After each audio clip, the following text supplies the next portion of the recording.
We're on. What's up, everyone? I'm Jacob. Have you ever been stuck inside your home? Maybe because of bad weather or because of a lockdown? Or how about this? Have you ever been stuck inside your home and then the power goes out? No TV, no internet. It's a nightmare.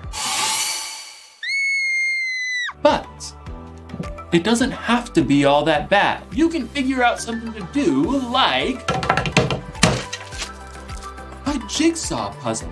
You see, puzzles can help us understand hope. Hope is believing that something good can come out of something bad.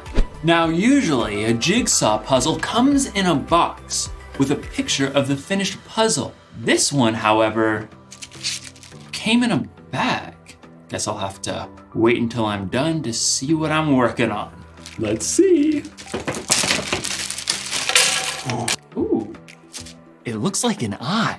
So the final picture will have a creature of some kind. Maybe a bunny rabbit, boing, boing, or a squirrel. I'm a squirrel. Or maybe it's not any kind of animal I've ever seen before, like a hairy monster that has like 8 legs and 6 eyes and is super furry. You know, it's hard to tell what the full picture will be when I'm only looking at one piece. Now the one piece looks like it's looking at me. Stop looking at me. In today's story, we'll hear about a group of people who expected something to happen, but they only saw one piece of the puzzle. I see you.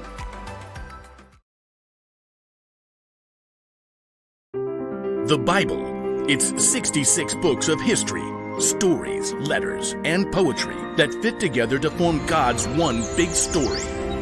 The epic adventure of how He created us and loves us so much that He made a way to rescue us.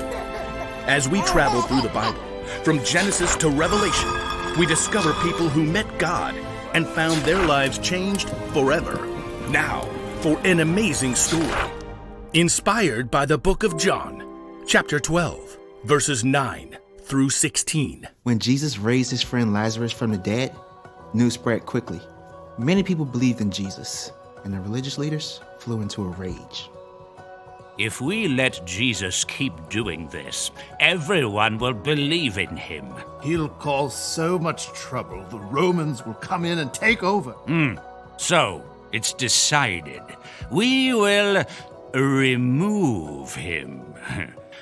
Please note the air quotes.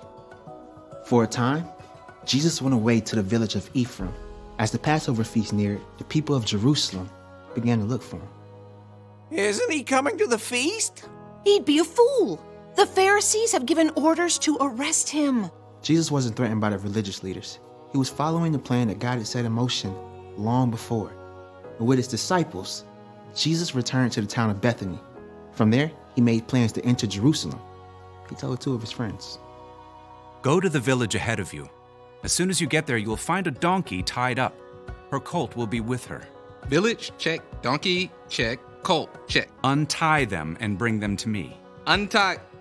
Wait, what? We can't just go taking someone's donkeys. Anyone says anything to you, say that the Lord needs them. The Lord needs them.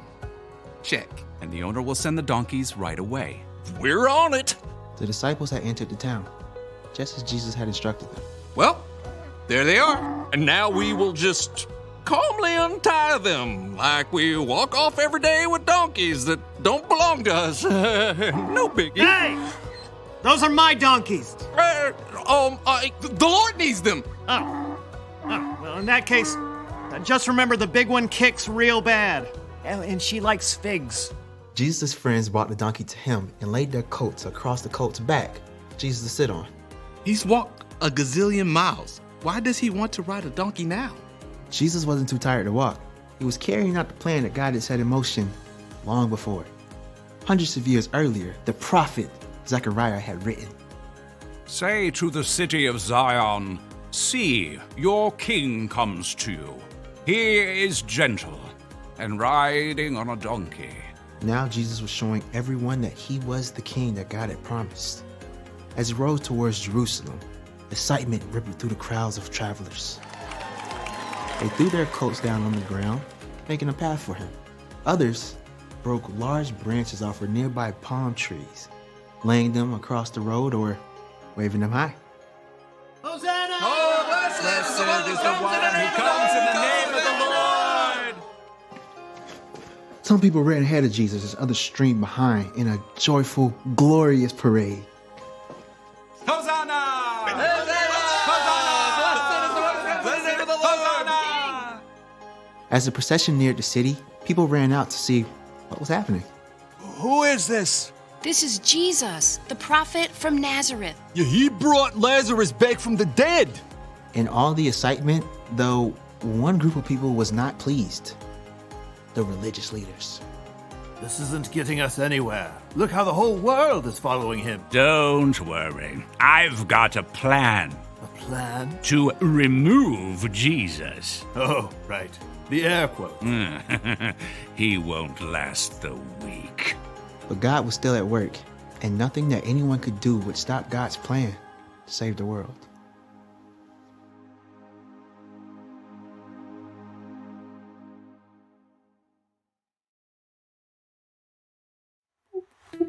Oh, nice.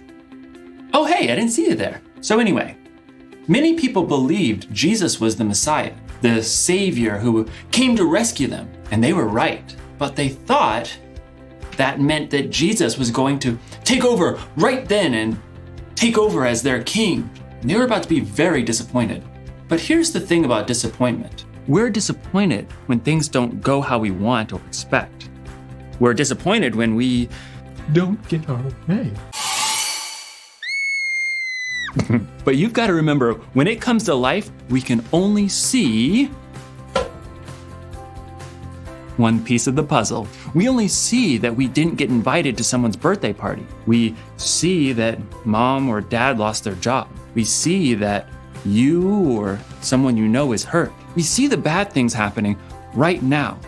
What we don't see, God is working out a plan for our future. God sees everything. God knows everything. And when you're disappointed with the way things are going, it's important to remind yourself that God isn't finished yet. God is putting your puzzle together. God is still working. That's the one thing to remember today. Whatever happens, remember, God is still working.